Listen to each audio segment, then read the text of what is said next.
Yes. So like usually ako, when it comes to my work, if I'm talking, let's say like about my project and I'm talking about it to whoever, like peers, LT, I actually ask first, like, what do you know so far? Because I also want to understand like your point of view. What do you know about my project? Do you not have any context on it? Do you have some context on it? And then from there, I try to adjust like the way I talk.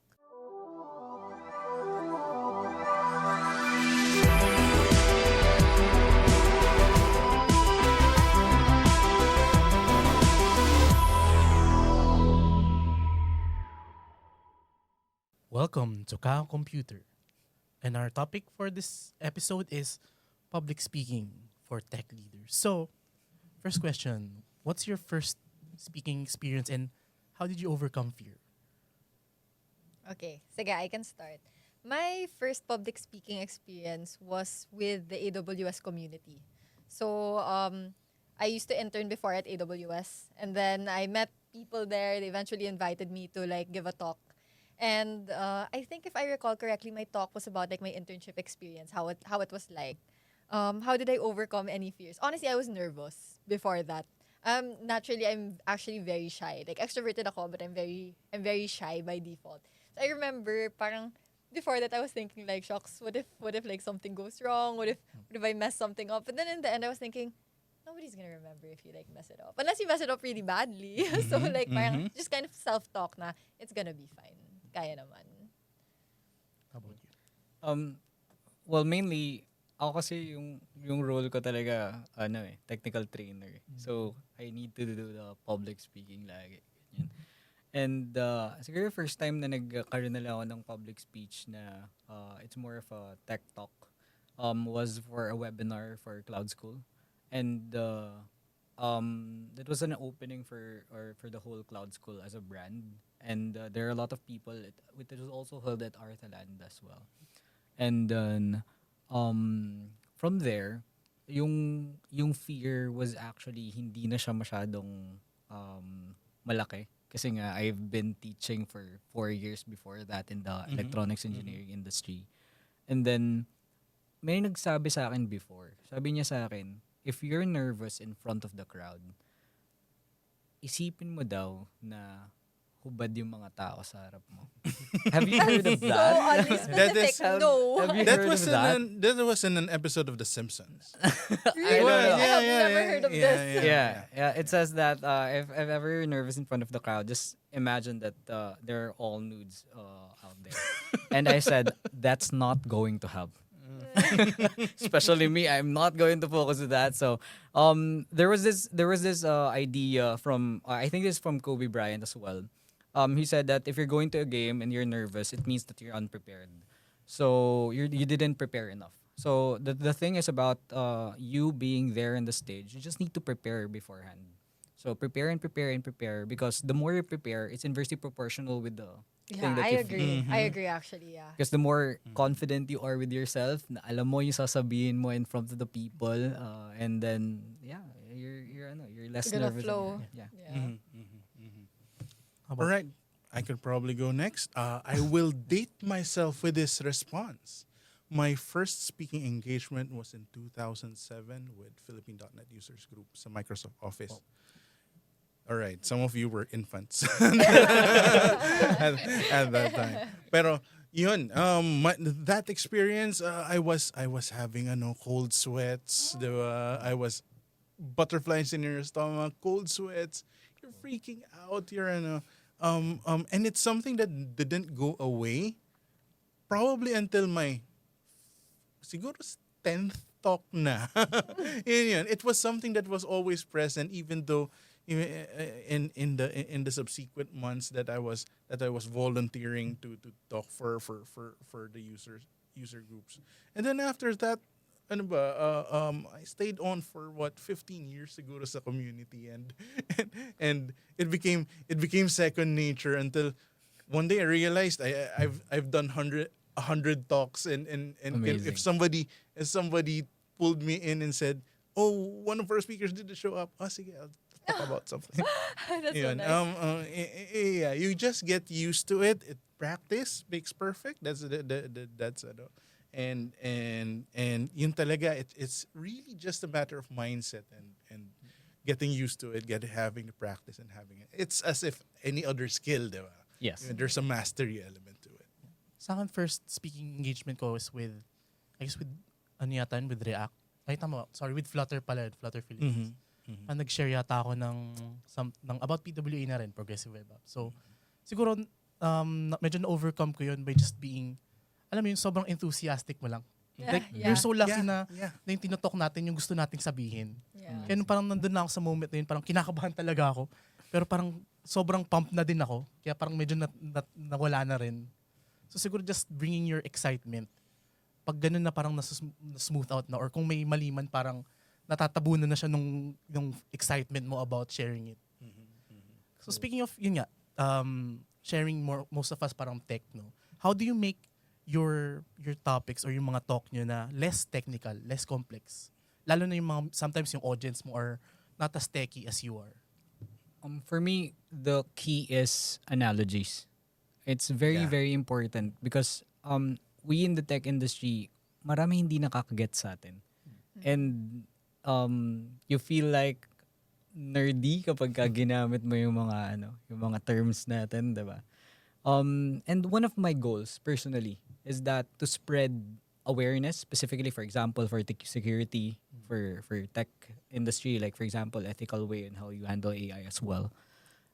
You need to make them understand on their language. Kailangan mong magkaroon ng baseline or ng level with the language na ginagamit nila. Yun din yung gagamitin mo for them to understand as well.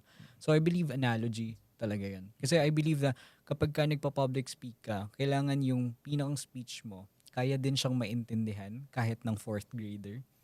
Yung mga analogies na gagamitin mo, kaya siyang maintindihan ng non-tech people, ng mga normal people na, alam mo yun, na hindi ito yung kanilang madalas na ginagawa. Okay. Yan ang uso yung parang LE5. LE5, Yes. actually. Kahit na parang pag mag-explain ka sa 5-year-old. oo, Yeah. parang ganun. A 5-year-old or your grandma. Tama. Gets.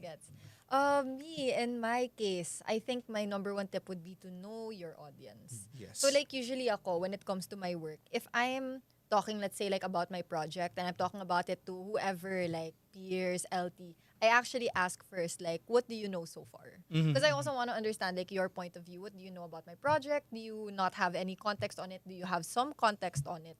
And then from there, I try to adjust like the way I talk. If I know na parang somebody's not as technical, then I don't need to mention the technical details. I'll talk about it from like high-level business standpoint na. But if I'm talking to another data engineer, of course, I'll make it like as technical as I can. So it's knowing like what the objective of that talk is and also understanding who you'll be talking to in the first place. Yeah, definitely. That's really important. In my experience, ganun din. I usually begin by asking the audience, what technologies do you use? What technologies do you already know? What techniques have you had experience in? And siguro a great example that I would give, in the early days of my talking, nobody knew what test-driven development and unit testing was, or automated testing was. This was back in the sorry, old guy speaking. And as the years went by, it actually improved. I started adjusting kasi it became a more and more familiar topic to people. And so siguro towards the mid 2010s, siguro mga 2015, I could get on straight with tech demos na and not have to explain what unit testing is. People know it already. So yun, you really just have to adjust to, what the trend is this industry at that time, what people are using more normally na. And as adoption gets better for some tech and adoption drops for others, you have to adjust. Also have to adjust pala if ang pinaka-challenging kapag mixed ang audience mo ng students and professionals. Yun. Sobrang, how do I do this? and even kahit ng tagal ko na ginagawa, I have to explain it to the students and then move to the professionals. More complex. White Cloak Technologies is a custom software development company. They build mobile and web applications. They work with leading brands in banking and real estate. Visit their website at www.whitecloak.com to know more.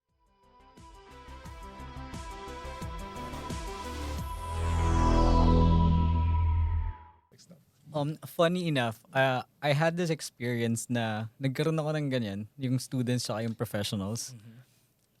Ang pinakamasakit doon, mas magaling yung students. Yep. Akala nyo nagpe-prepare kayo for the students? No, you're preparing for the professionals. Especially now with AI tools, grabe. Minsan mas mabilis pa sila matulog talaga. Kaya, yeah. So yeah, no, the truth is, no matter how expert we are, there's still some things that we don't know. So how do you answer tough questions or pushbacks? Lalo minsan di mo alam na. Or parang alam may edge case na biglang tinanong. Tapos hindi ako nag-review. So how do you answer that? Ganito. Anong pangalan mo? Anong pangalan mo, ma'am? Anong pangalan mo, sir? Sige, come back. Let me get back to you on that. Come to me after the talk. That's funny. Ako, if I don't know what to answer, honestly, I say it straight up. Like, for example, if like they ask me a question and I'm not familiar with it, I will acknowledge na I don't think I'm very familiar with this case. And maybe if I can refer you to somebody who I know will be familiar with the answer, then I'll say, like, oh, you might want to connect with this person. Maybe you want to, like, talk to this person after the talk and ask them. Because you'll get a better answer from them than you will from me. But it's just about being transparent that I might not know everything, but that's okay. Amazing. Ako may disclaimer ako start pa lang ng speech ko. Yeah. Like, guys, hindi ko alam lahat. May disclaimer ako agad. So, if ever they have any questions, meron akong may pass ako. Like, ay, sensya na, di ko alam eh. Yeah. So, pero yun, actually, that was a great answer. Turo na lang kita sa may mas makakasagot sa'yo. Yeah. Same, no? Parang, yung iba kasi parang nahihiya to admit that they Yes, don't know yes. everything. But it's actually a good trait, no? As expert na, there's really things that we don't know. Parang ang tawag doon? Yung, We can't know it all, di ba? Yeah. If you know it all. Yeah, anybody who's pretending to know it all probably doesn't know know. anything. Yeah. Imposter syndrome. Very true, very true, very Imposter true. syndrome. So, yeah, no? Last na lang is, how do you give someone, siguro an advice, lalo na marami are trying to go into public speaking. Ano yung mga tips that you can give them? Ako, my number one tip, just keep practicing. So, for example, one of the biggest public speaking talks I was able to do was actually the graduation speech for LaSalle. I was able to deliver our graduation speech in October of last year. Before delivering that speech, fun fact, you're actually given a speech coach. And you actually have rehearsal. You have like, you go back and forth with your speech coach, you refine your speech. You also practice that beforehand. So, practice. And for me, what I find the most helpful, go in front of a mirror, practice speaking. Even when I'm driving on the way to the actual talk, I actually just talk to myself. I rehearse the speech on my own. Kasi just listening to yourself say it, you'll kind of memorize it, you'll kind of get the flow, you'll know which parts you want to emphasize versus not emphasize, and you're gonna get the hang of it. And I think over time, that's really helped me to not become nervous. So like now when I do public speaking, I'm not nervous anymore. Like I'm completely fine with it na. I've just learned to parang, okay, if I keep practicing, I'll get the hang of it. And that's where I go. That's absolutely great advice, especially the one with the mirror that works. Another one, use your tech tools. Use your meeting recording. Meet recording. I do this with Google Meet. I set up an instant meeting. I record myself. Cool. And then I listen back to it and then check. Okay, does that sound good? Does that sound stupid, incoherent, ganyan, and critique it. Or if you have a friend that you could pull, have them listen to it and ask them, what do you think of it? And especially if they're very honest in their feedback, that really helps. Yeah. For me, siguro, preparedness talaga is from practice. Sabi nga niya kanina. Lagi niyo tandaan lahat ng public speakers baliw. Kasi kinakausap namin sa I used to tell people that when I drive, like I actually prefer it if I'm alone, just because I can just talk to myself. Diba? I do that no a one lot. can judge. Kapag ka naglalakad ako, diba? Yeah. May speech ka na pinag-prepare habang naglalakad ka, pinapractice mo siya. Ano yung flow mo? Pangit pala pag dito ko nilagay yung joke na yun. Diba? Yes. Timing is everything, ganyan. But you just need to prepare for it. As I've said kanina, sinabi din nila kanina, preparation is key. Going into that specific speech, wala kang ibang kakapitan doon kundi yung sarili mo. So, might as well as prepare yourself for that specific day as well, for that specific speech as well. And, yan, build a lot of confidence through that. And of course, at the end of the day, tiwala lang sa sarili mo. Yes.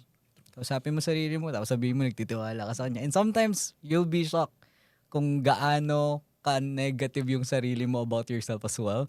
So you just need to face yourself as well. Katulad yung sinasabi nila. So just be prepared. Just be prepared. Ako siguro just put yourself na parang don't put people in a pedestal. Kasi usually ma-feel mo yung audience mo parang wow, ang bigatin. Pero don't put them in a pedestal. Isipin mo rin na parang they're also gonna learn something.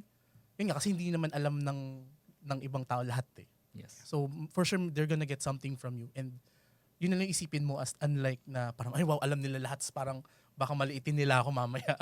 So don't think siguro na ganun. I think that's a big help. Yeah. I agree. Yeah. Self-talk. Yes. Lots of good self-talk. Self-talk.